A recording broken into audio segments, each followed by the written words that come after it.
Hi, I'm Jeff Baust. I teach in electronic production and design at Berklee College of Music, and I teach Pro Tools classes with Berklee Online. In this video, we're going to have a look at a session with some stereo tracks and look at some options for panning stereo tracks in a Pro Tools mix. Let's have a look at stereo tracks. In this movie, we're going to look at some ideas with panning stereo elements in a mix and look at some options there. I've got a pretty straightforward session here. It's a rock tune. It's got a kit, bass, couple guitars. Over here, there's a B3 organ and just 2 tracks of vocals. And I'm just getting started with this session, so I've only laid out a couple of ideas with some plugins.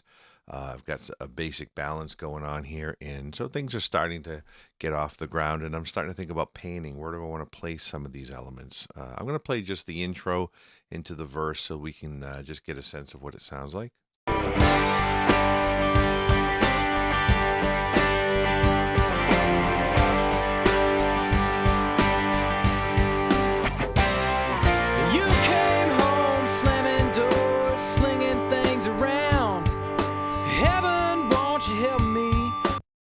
Like so. So now I'm thinking about, with some of these elements, they look like stereo assets. They may or may not actually be stereo recordings, but I'm starting to think about, what do I want to do with them? And a good place to start is the kit.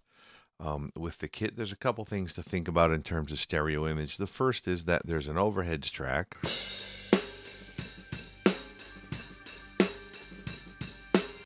And there's also a hi-hat here.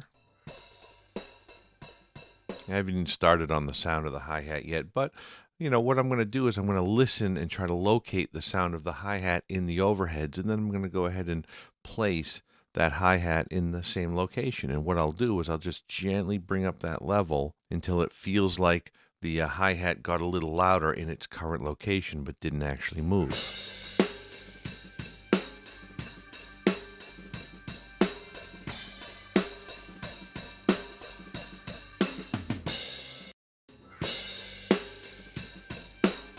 Like so. So I've got the hi-hat placed pretty well. As far as the overheads themselves, I have them set up here with hard panning on the stereo track, and that's, perfectly reasonable. It's kind of a wide sound, but it works well enough. If I wanted to, I could use this, or perhaps I could collapse the stereo image a little bit. That's always something to consider. I've got the pans here linked in opposites so that here I can just pan them both real quick, and I might tuck it in a little bit if I thought it was a little too wide. There's no reason why I can't do that.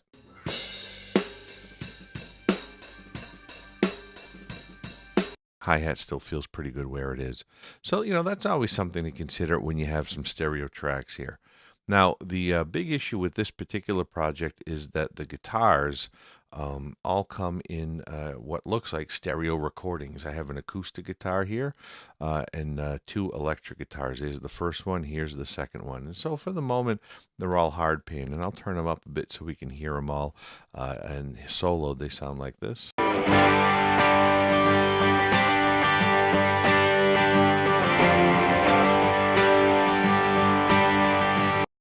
Now, in context, I might like this because with these guitars in stereo, hard left, hard right, I could think to myself, well, it's a big, wide sound, and the mix will sound pretty big. Sounds like this.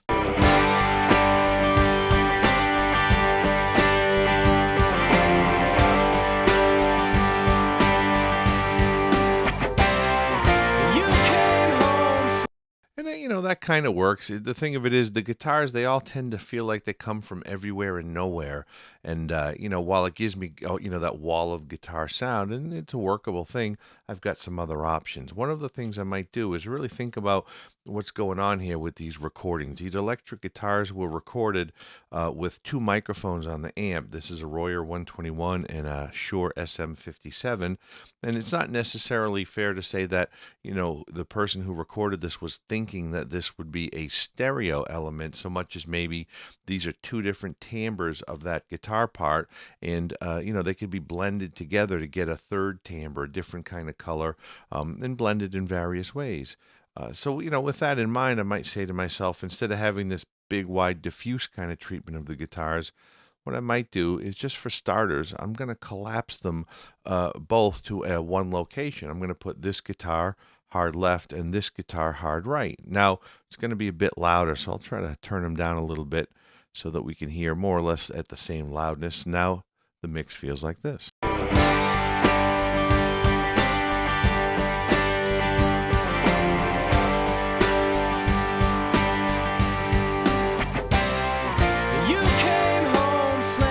And it turns out the mix actually feels bigger now than it did before, because now we have specific places for these two guitars. They're playing the same part, same rhythms and same chords, but they have two slightly different timbres. There's some timing differences between them, and having them spread out now, guitar one left, guitar two right, really spreads out that guitar sound much better than hard panning those two pairs as I had previously. And it doesn't have to be hard panned, although that's a good starting point. Then you could think about tucking them in a little bit, and I might start rebalancing some of these elements if I think I want to get a little more of the Royer mic, let's say, on the first guitar, but a little more of the Shure mic on the second guitar. And again, think about panning them in a bit, and it might be something like this.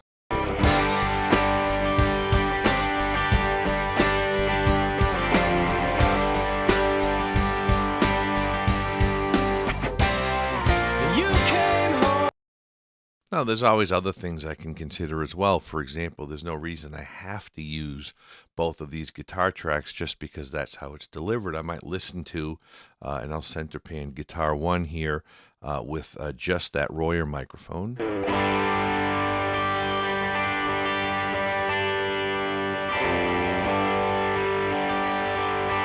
And here's that SM57 on the same guitar.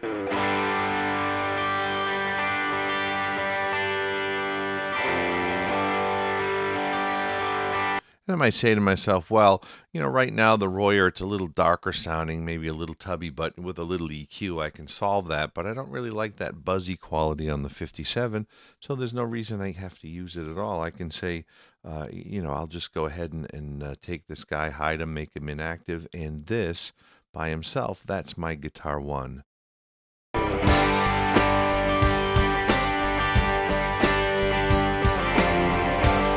And I start thinking about some EQ for him at some point, and so on and so forth. I could even say to myself, well, I like having this guitar over to the left and these guitars over to the right, but I wish this guitar would occupy a little space in the right side of the mix, and so forth. And there's lots of things I can do in that regard. And one of the simple ones is I can set myself up with an aux track, and I can pick up either a reverb or a delay, and I could return that guitar through a reverb or delay to the other side of the mix. So for example, here, I'll just set up bus 17 real quick, and we'll try a reverb here. So this would be guitar one. I'll just call it guitar one FX, something like that. And we'll pick up, we'll put in a reverb, just good old deverb for starters. And, I might change that for a different reverb at some point. Small plate, bit of pre-delay here. Small plate, I said, and take off some top end a little bit, maybe a little less diffusion, something like that. And this is the send to that reverb. I'm going to solo safe it, and I'm going to bring that reverb back more or less on the other side of the mix. So here's that guitar with a bit of reverb.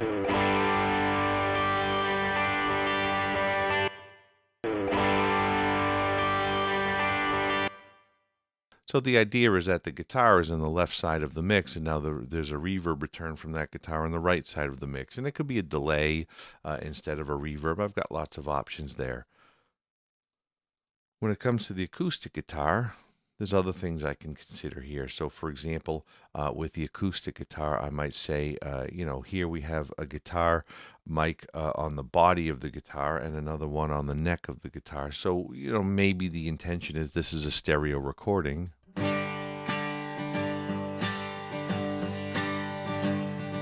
Or maybe not. Now, as stereo recordings could go on solo acoustic guitars, that's a really wide sound. There's not a lot of middle to it.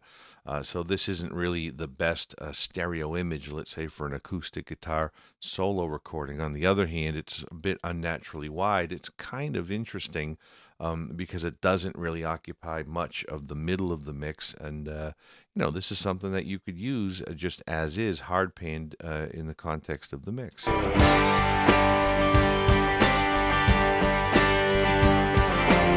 But again, you have other options as well. Collapsing either partially or fully those two guitar mics, and then listen to how they blend together, and maybe change their balances to get slightly different timbres out of them.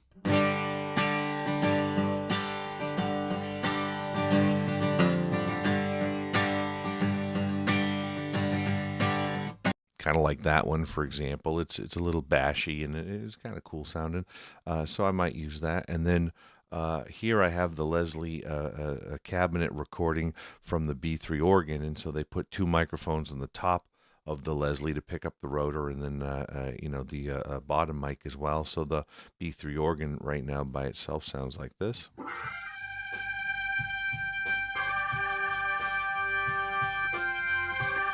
And I could say to myself, well, if I'm thinking about, mixed symmetry, I've got this acoustic guitar now kind of leaning off to the left. I might take the B3 and collapse it a bit to the right. I haven't fully collapsed that stereo recording from the Leslie cab, but mostly. So it's just going to wiggle around a little bit in the stereo image, and then these two can kind of offset one another.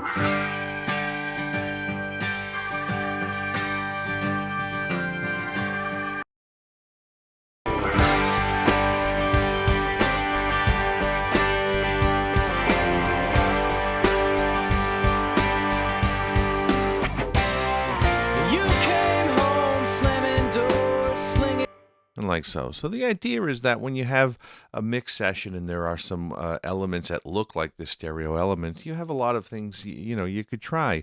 You could leave them hard panned, or maybe collapse them to mono, collapse them partially. You can just tuck in the hard panning a little bit. You can even say, I'm only going to use one of the two tracks that make up that stereo element, and then think about where you want to place them. So lots of things to consider there when you have stereo elements in a mix.